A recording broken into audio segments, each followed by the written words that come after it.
এই পৃথিবীতে বিড়ি আর সিগারেটই একমাত্র খানা যেটা টয়লেটে ঢুকে খাওয়া যায়, তাই না?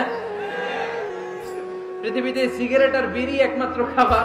রাগ করবেন না যারা খান, রাগ করেন না। আবার একটু কমন সেন্সটা কাজে লাগানোর জন্য, চিন্তার জন্য বলতেছি।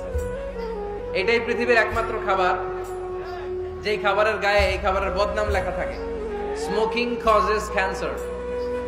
ধূমপান কর্কট রোগের কারণ, ধূমপান স্বাস্থ্যের পক্ষে ক্ষতিকারক লেখা থাকে না?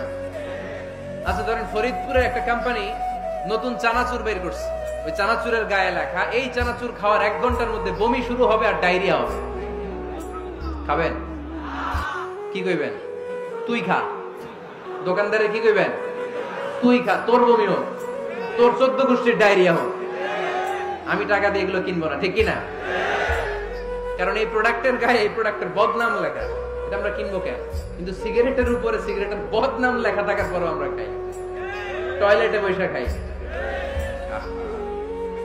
এটার মধ্যে একটা পয়জন আছে, এটাকে বলে স্লো পয়জন, নিকোটিন।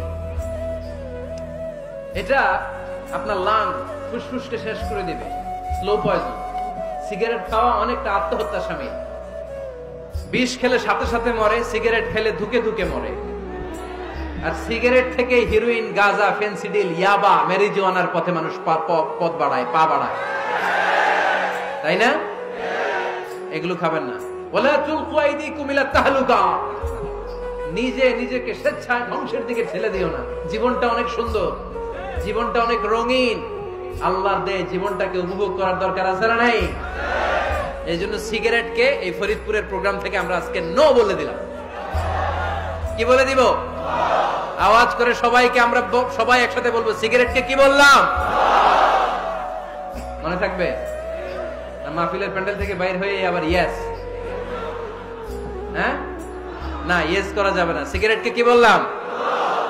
নো।